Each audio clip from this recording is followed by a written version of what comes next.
Wednesday afternoon, welcome in. You know what it means. Megan, you laugh at me every time I bring up that it's Wednesday. Jesse, Montano, Megan, Angley. We got Tiff running the board. As always, midweek summer shows, Megan. It's been you and I think with the exception of the week you were out of town.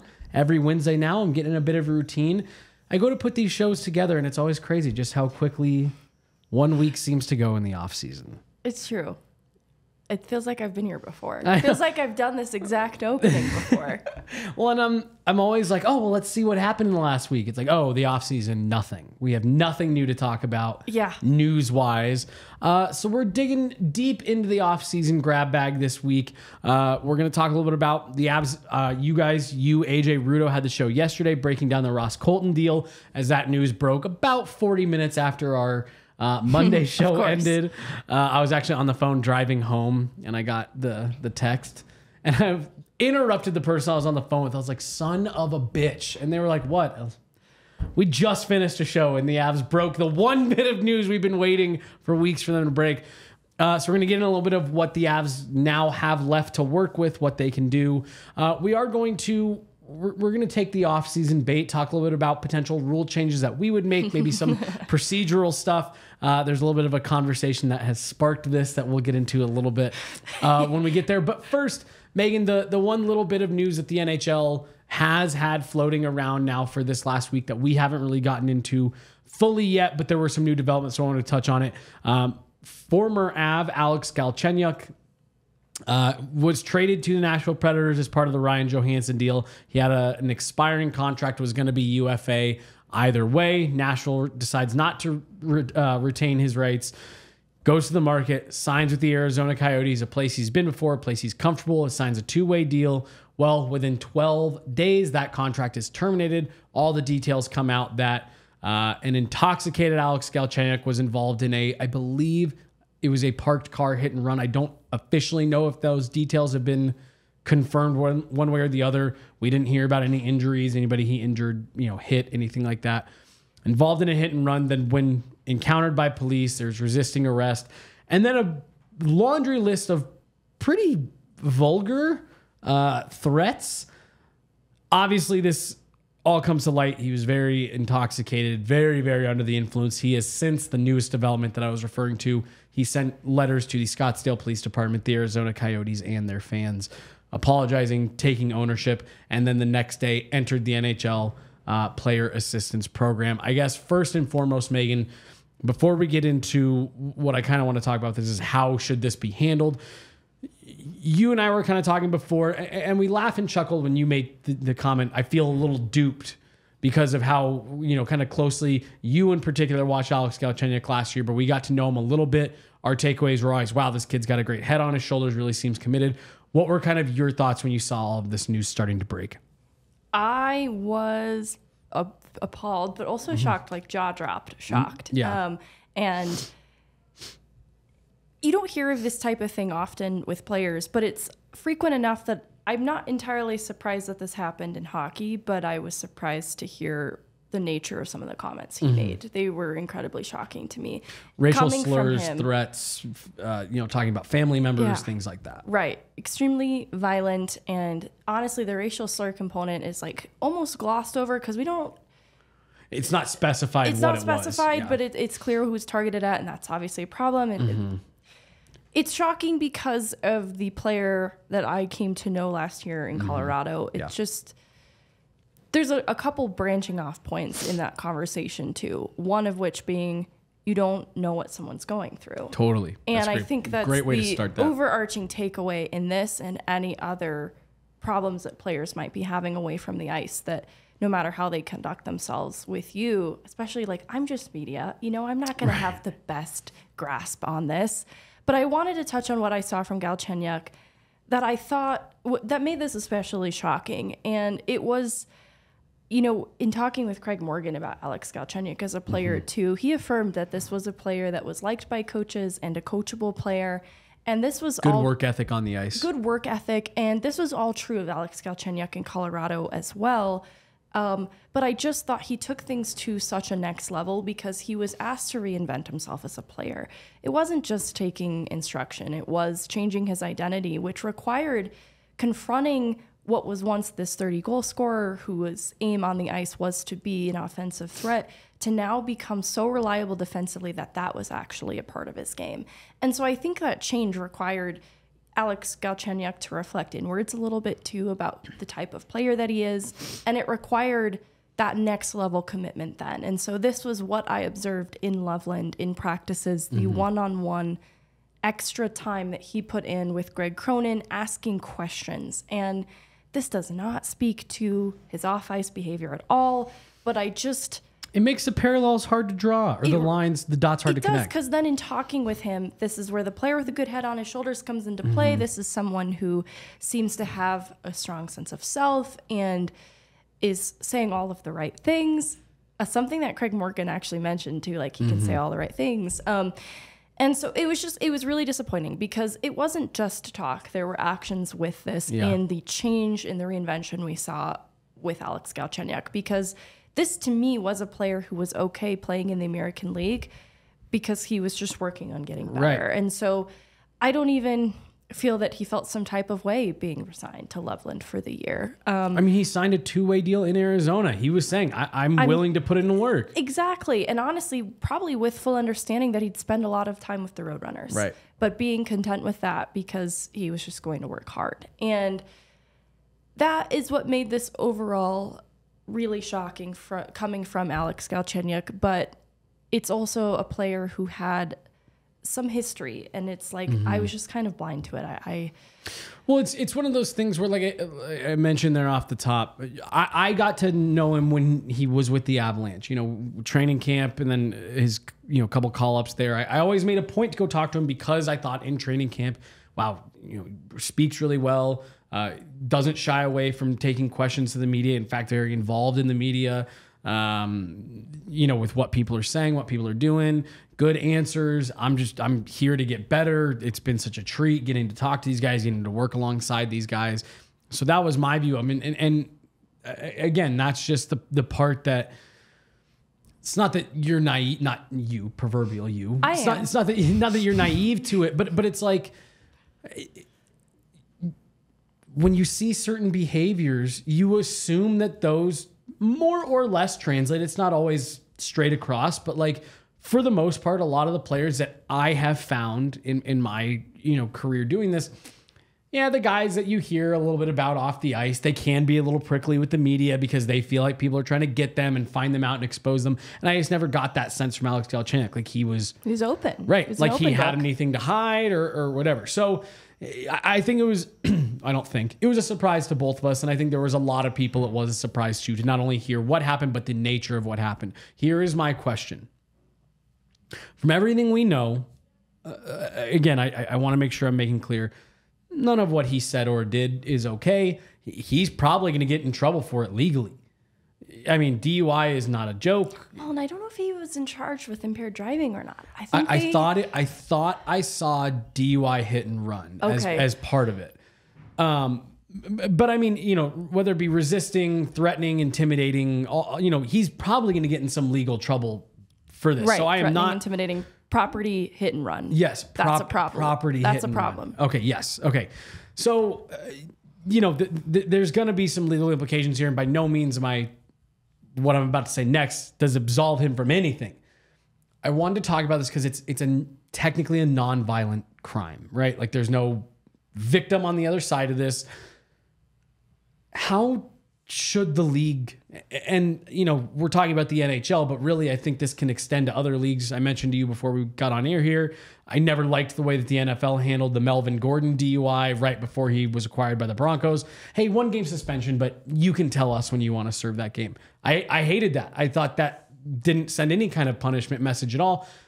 How should the NHL and other leagues handle things like this? Should it be, hey, if you're convicted of a crime, you pay your time legally and then you're good? Should there be suspensions? Should there be fines? Should there be, blacklist periods? Do you have any hard feelings one way or the other on stuff like this? Well, what makes this tough is because his contract was terminated. He's not like currently linked to an NHL team to have some sort of discipline enforced. Mm-hmm. And the part that's tough too is it's easy to make an example of Alex Galchenyuk because of who he is as a player. Yeah.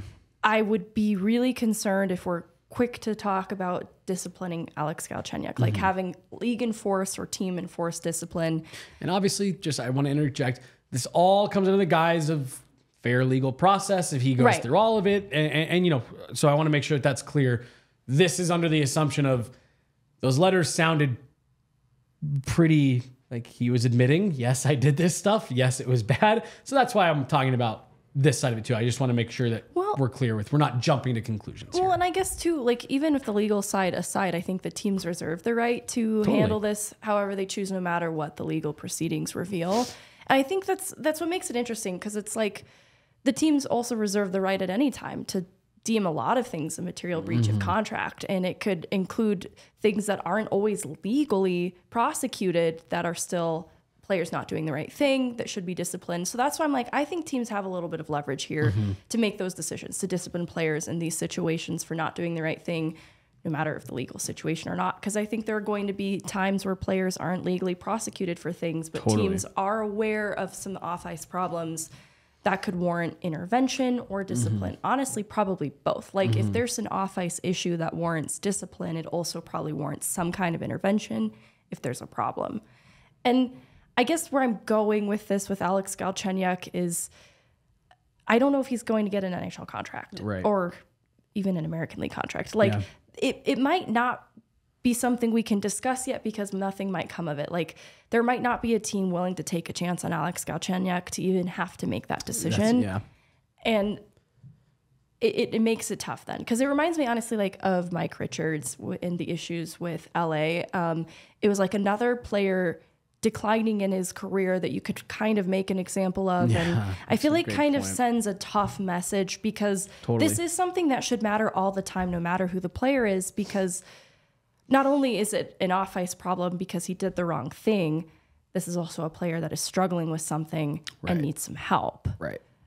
Could this have been spotted? And so I guess the other here's the other part of the conversation is it happens in the off season. And we talked about this before going on air, how this is a really tricky time for this to happen, but also a really unsurprising time for it to happen, because players are away from their routine. They're away from their support system, if you're to believe that is their teammates, and also the staff that's made available to them. Like, I don't know even the full ins and outs of this, but I know the Eagles employ a full-time sports psychologist that is available to them all the time. Greg Cronin was happy to talk about this and was quick to say, like, there are players who could utilize the sports psychologist and don't, and he doesn't fully understand why. So that's like the Eagle side of it. I have to imagine the Avs at their disposal have a lot more tools. So in the off season, I'm then wondering what support is available to players when they're away from their routine and they're away from that support staff. Are there still, I don't want to say eyes on them, like players require supervision. But I know what you mean. But that's actually where I'm going with this, is like,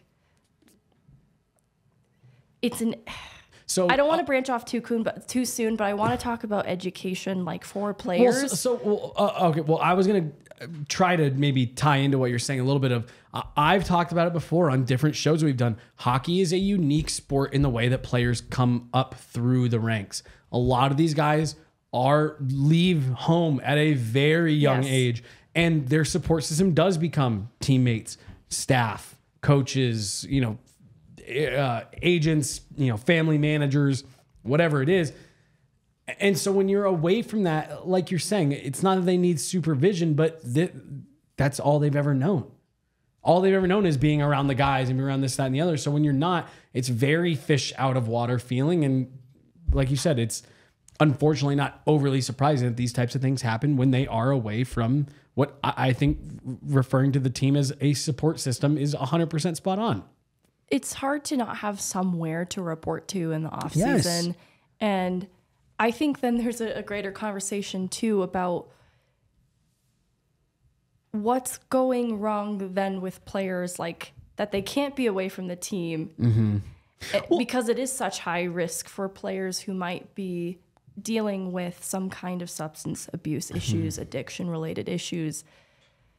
And obviously it's easy to point to this one and ask this question, but the other thing you and I mentioned, obviously the NHL has been very lucky with this in the past. We don't see a lot of these types of issues, but when they do crop up like this one with Galchenyuk, it makes you ask these types of questions and it makes you wonder about how do you fix that? How do you make these things better? And how do you, how do you impact change? And that's really kind of the where I was going, or where we were going with that initial question of, I don't know, does the league saying, hey, if you get in legal trouble in the offseason, it's an automatic 10 games, and then obviously you can adjust from there depending on the scale of it. Does that help deter guys? Does that help give them a sense of accountability? I don't know. I'm not saying that we have the answer, but it's just interesting because you see these instances and it begs all these questions. I probably have to think about it more, but I don't necessarily mind the idea of an automatic suspension for this type of thing. But I worry that it wouldn't be much of a deterrent if it is caused by a substance-related issue, because I don't think they're thinking with a clear mind. And that's what makes it tough. But I think it's not a bad idea, though, because there are players who make poor decisions away from the rink and don't have a substance abuse issue. Right. And then there's just an accountability issue. Right. So that's why I'm not necessarily opposed to it. And the other thing, and then we can move on because this opens up a whole new can of worms. But the no consequences, no substance abuse, that really does go all the way back to the root of what a lot of these pro sports conversations are. Of all of these people they were the best on their local team. They were the highest thought of. They've been told their entire lives you can get away with all kinds of stuff. Like I said, that kind of goes down a new road. So we don't have to open up that can of worms. You hope Alex Galchenyuk gets the help he needs as part of the player assistance program. I had nothing but good interactions with him last year, and so I'm rooting for the guy, and I hope he gets better.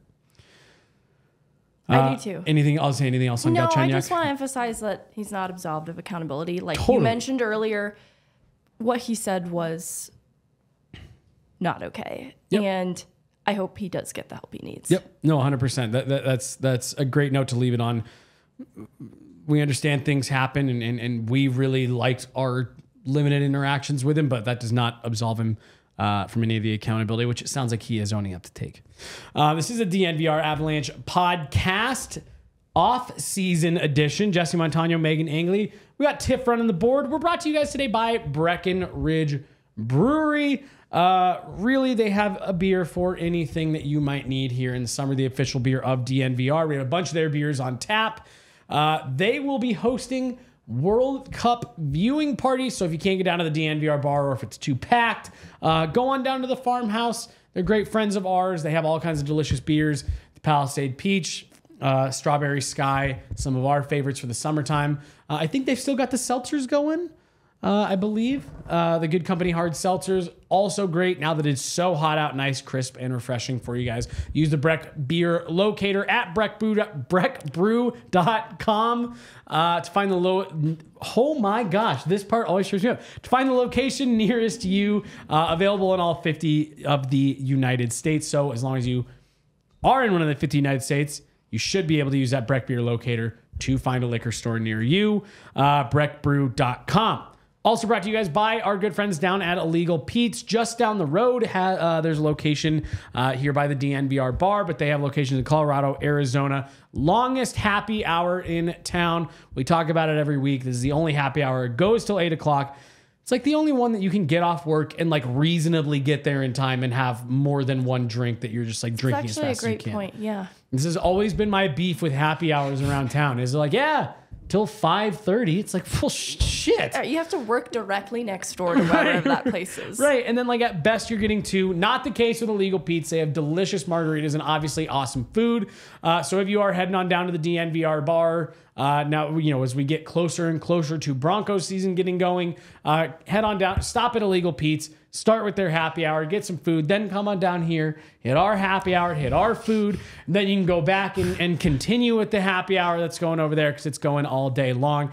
Like I said, Illegal Pete's, Colorado and Arizona, and there is one just 2 blocks, I believe, from us here where we are sitting right now. It's just funny about being directly next door. It's really easy to get to. It's really easy to get there, and it goes much later than everyone else. So get to your local Illegal Pete's, and if you're not here in Colorado, when you come to town, come see the DNVR bar. Make sure you are stopping in to see our good friends down there.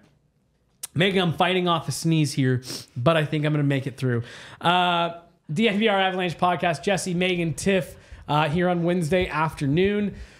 Okay, we'll shift the gear from the serious conversation, but we're going to stay in that kind of same vein of how do we think the league should handle stuff. So I'm going to give a little bit of context.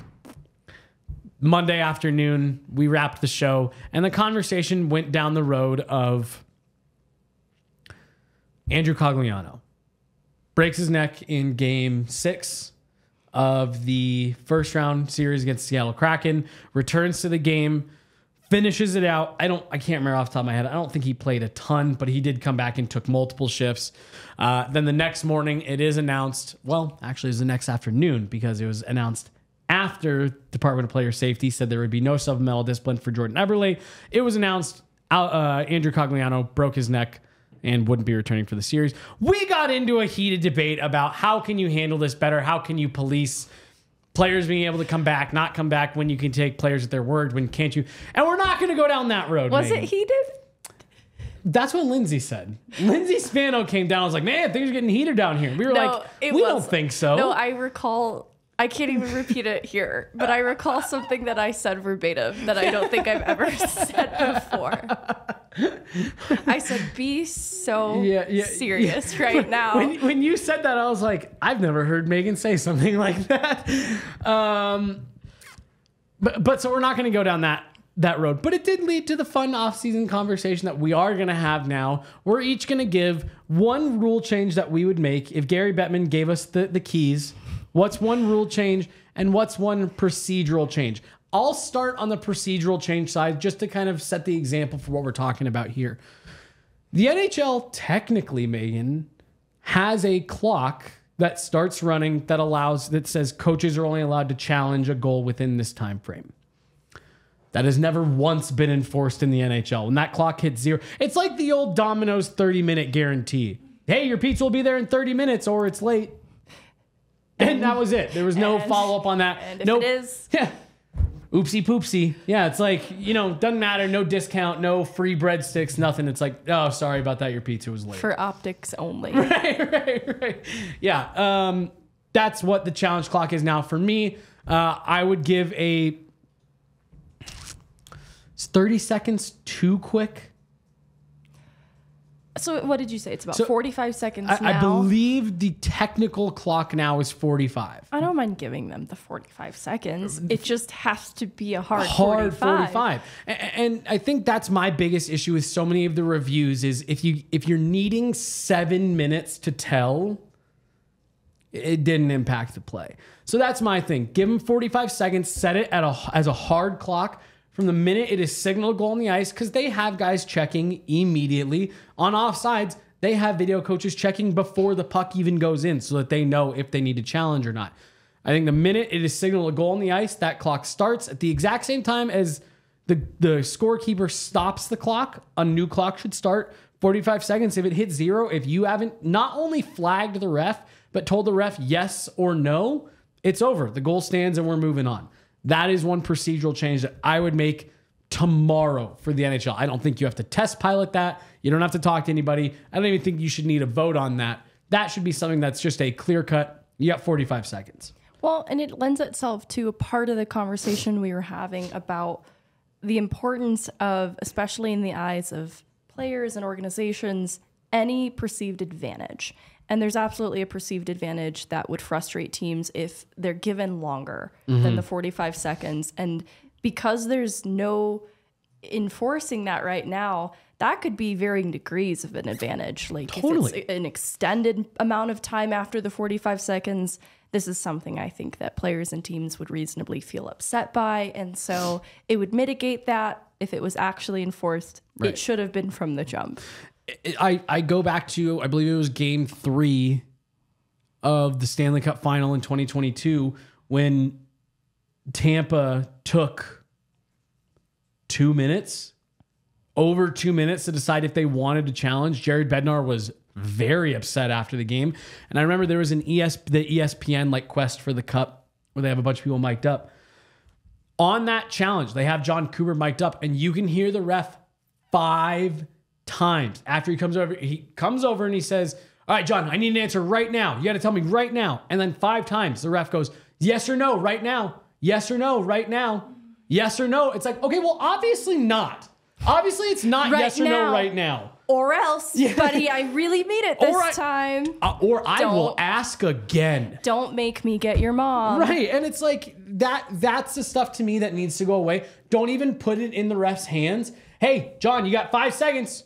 3, 2, clock hit 0. No, I want to do it. Sorry, it hit 0. Yeah, the goal stands. You missed the clock. You missed the window. Time's up.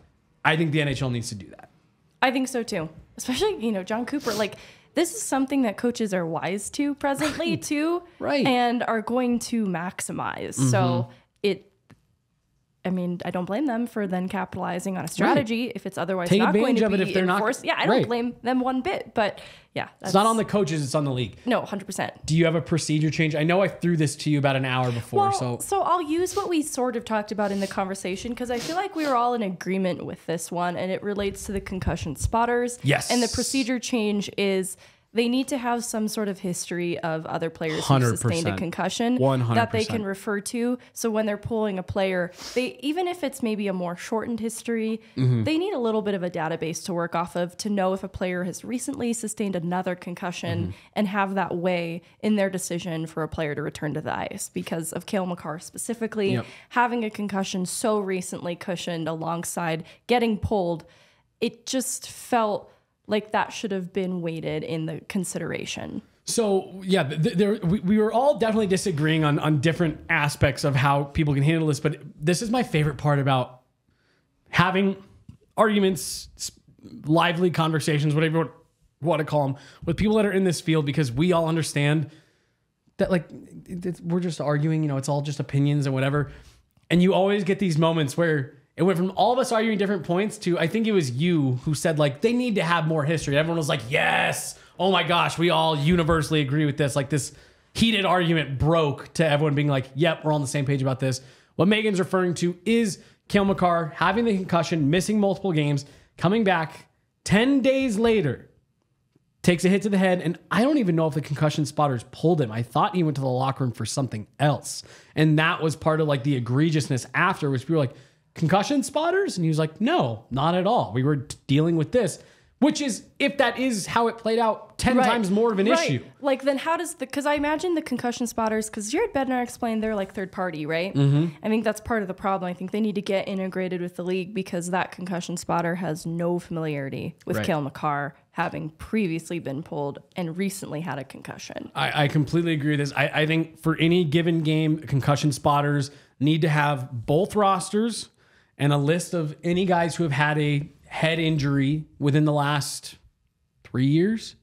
Yeah. At least. Yeah. Just so that you can be, because I think that does weigh into it. That's where concussions start getting scary, is the repeat offenders, I guess, technically. But, the repeat hits to the head, that's where it becomes a problem.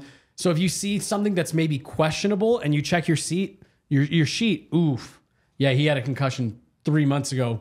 Let's pull him, get him in the dark room, whatever. That was a borderline. His head hit the boards when he went back. We maybe normally wouldn't pull that, but looking at the history, we need to pull it. I think that's a great one, Megan. My rule change, I'm actually going to steal AJ's because my personal favorite one is getting rid of the blue line, but that would never happen. I love AJ's take on this that he's brought up before. If you take a penalty within the last 2 minutes, the game clock should extend to the end of the power play. And the argument that he has made before is, well, if there's a guy wide open in front of the net with a second and a half left and the puck's coming right to him, what's to stop you from just tomahawking his stick in half? Right. There's no real consequence to it. The clock will run out, or they'll get a face-off with 0.7 seconds left. And it's there's no consequence for taking egregious penalties with just seconds remaining.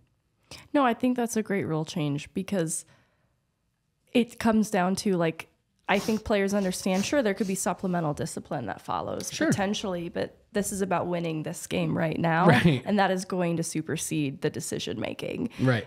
And that's why it's not incentive enough to even have supplemental discipline at the other end of it, because it's also not enforced consistently enough. And it's actually such a joke that I don't think players are considering this. Yeah. They're taking that gamble every time. 100%.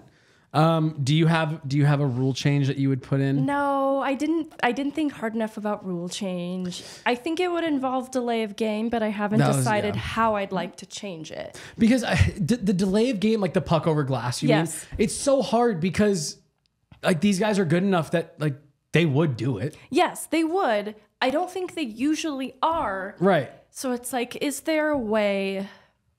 See, I like the suggestion of make it like an icing. You can't change. You're stuck on the ice. I like that too. Because I do think there needs to be something for it. Because I mean, players used to do it. Right. That's what I'm saying. I don't doubt that they would try to take advantage of this. Right. It just feels like, okay, I feel like we've earned a little bit of trust. Can we handle this if we take this out and change it?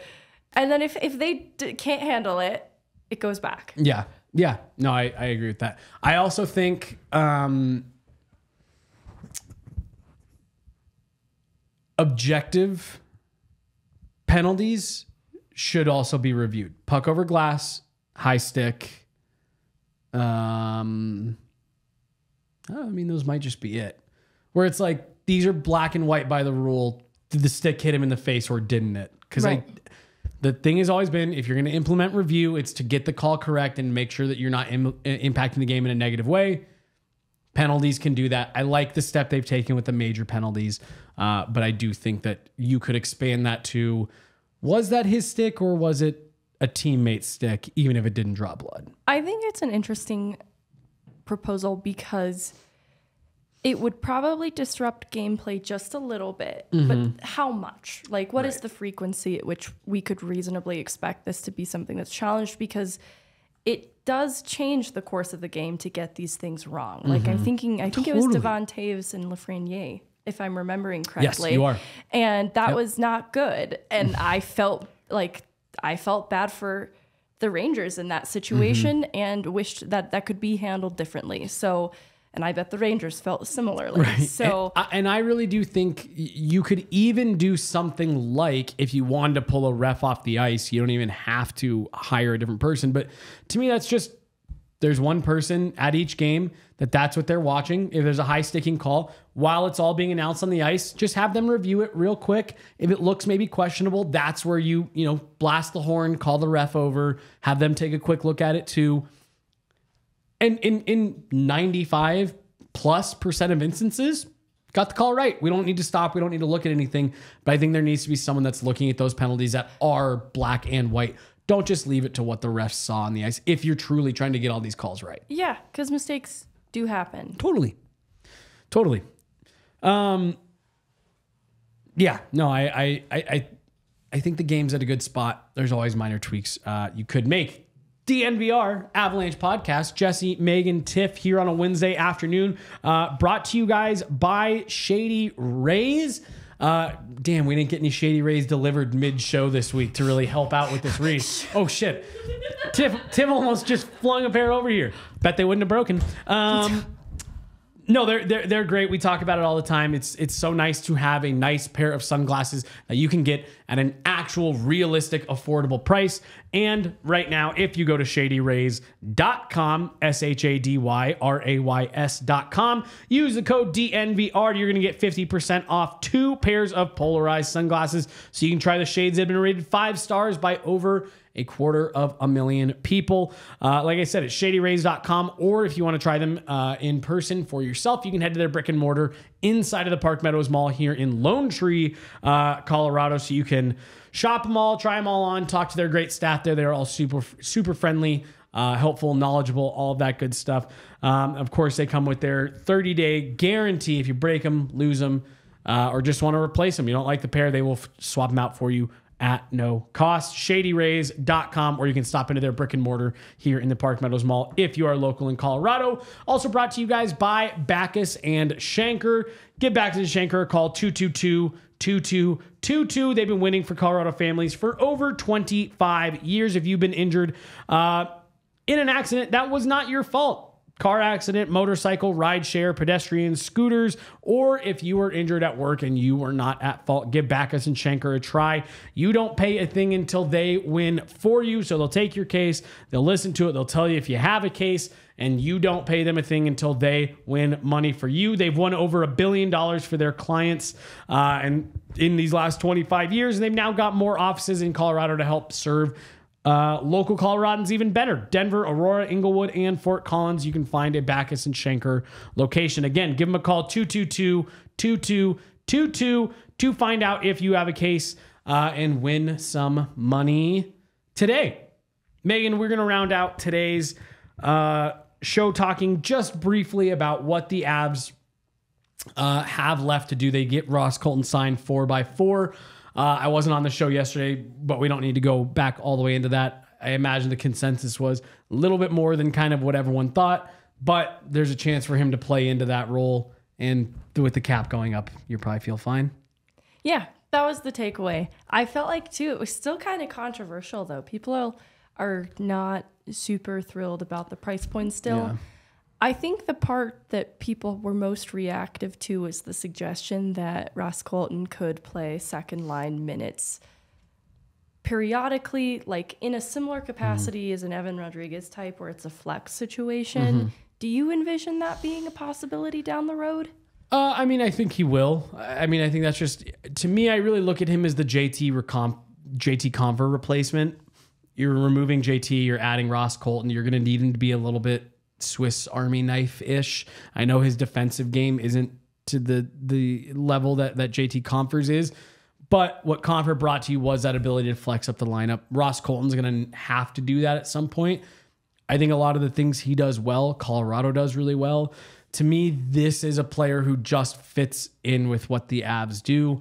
Megan, I've been laughing. You know, there's been a lot of criticism these last couple of days over the Ross Colton number. A lot of the analytical models are coming out today, and they do not like the Avalanche, which I do find really funny as someone who isn't a massive analytics person. I do find it funny that there's a bunch of these, the analytics crowd that we know, that people know on Twitter, put stuff out, and they're almost like criticizing what, like, their own stuff they're putting out. Like, yeah, I don't know, my model likes it. Like, they have Winnipeg winning the Western Conference in some of these, and the Avs barely squeaking in a wild card spot. Wow. And it's like, I don't know. That's just not how I see things. I think Ross Colton's going to fit in nice, and I think in a year and a half, you're not even going to blink at $4 million for him. I think so, too. I actually think that part of it, I know everyone talks about the cap going up, but I think that part of it's going to age actually kind of well. I agree. I think this caliber of player is going to be around that as a starting point moving forward and above that. And so getting that locked in for a few years now probably benefits Colorado in the long run. So that leaves them with roughly, I don't know exactly what the dollar figure is, and it kind of changes anyways depending on what they do with Ben Myers. Yeah.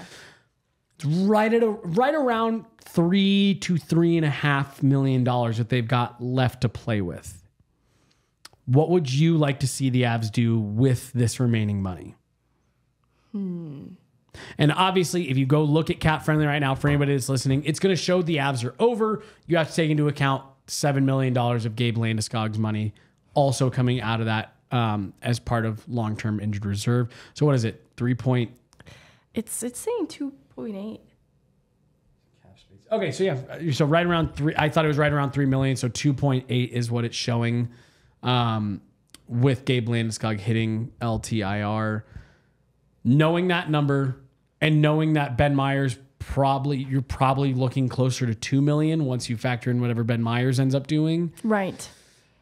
What are you doing with that money? And that's what I'm wondering with Ben Myers. Like, the qualifying offer is right around the 800,000, like above that. And I don't know then if they're going to offer anything above that or not.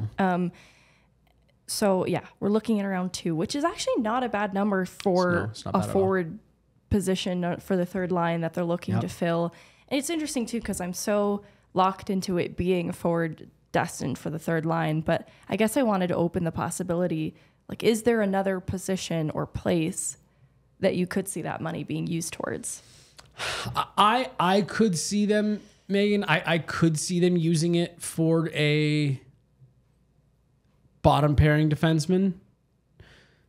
I just think there's more intriguing forward names out there right now. So if you told me they use it on a defenseman, I wouldn't be shocked. But I think it's a forward. We got a little carried away on the show yesterday, but we feel Sam Malinsky exists, and so it is going to be a forward because they don't need to worry about it. That was a little too much. I think we got a little carried away, but I got excited. AJ got excited. The Avs organization is high on him, and they have shown in years past when they are high on a prospect internally, they are going to give that person opportunities. I think they're really high on Sam Malinsky. I think so too, and it's shocking because he's so young, and his path to the NHL is like not a Cale Makar path, for example. Like I've seen them take this sort of a risk with a Logan O'Connor type, and even that, it was sort of a short leash entry. This will be a huge leap to allow. I mean, all right, he's turning 25. I shouldn't describe him like he's the baby. I agree with you. I think it'd be a pretty big leap. I'm going to say it's going to be more so unprecedented is where I'm going with this. Yes. If Malinsky is truly given a little bit of opportunity to be bottom pairing seventh man in that arena, I'm going to be genuinely a little surprised, but very excited by it. And I think that's something to get excited about if the Avs do take that kind of a swing on a young defenseman. I'm with you. For me, I think there are 3 guys that the Avs should go just put contracts in front of and be like, if you want it, we're not going to negotiate. You can have it. It's Vlad Tarasenko. I think they're probably out on that now, money-wise. I thought if they could get out of the Ross Colton thing with $3 million to spare, that they would be in that. So I'm probably ruling that one out. Yeah. And then to me, it's one you're going to like and one you're not going to like. I think you put a 1-by-1 in front of Jonathan Toews and say, if you're coming back, we'd love to have you in our bottom 6, be our third line center. Then you're running McKinnon, Johansson, Toews, and Colton down the middle in some form or fashion. And I think you feel really good about that. And the other is Danton Heinen. Oh, really? Okay. I thought you were going to say, I thought Jonathan Toews was the one you thought I would like. No, I thought you wouldn't like that one. I thought somewhere in there you were about to say Patrick Kane. Oh, no. Okay.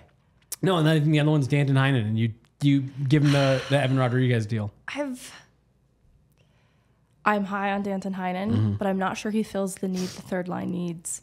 Like, to me, that's an extra guy in your bottom 6, and here's why Toews and Heinen are my 2 guys, because I think you can do that, leave yourself a little bit of extra cash to play with, then come trade deadline or as the season moves on, you're leaving yourself a little bit of room as you accrue cap space, and as cap hits come down throughout the year, you leave yourself open to be able to potentially add one more. To me, those are 2 guys that kind of like Lars Eller, they fit in a position of need, maybe not the position of need, but they kind of elevate everybody. They give us more depth, and it would leave the door open that you could leave yourself with maybe $1 million to play with in season. I still love the Danton Heinen possibility. I just find it a little hard to believe, but there's a lot of obvious reasons why he has already existing ties to Colorado. I reflect on the last year that he had, and maybe that's what gives me concern a little bit, is there was a bit of a backslide. And I think some of that was things just going sour with Pittsburgh a little bit. I think they became...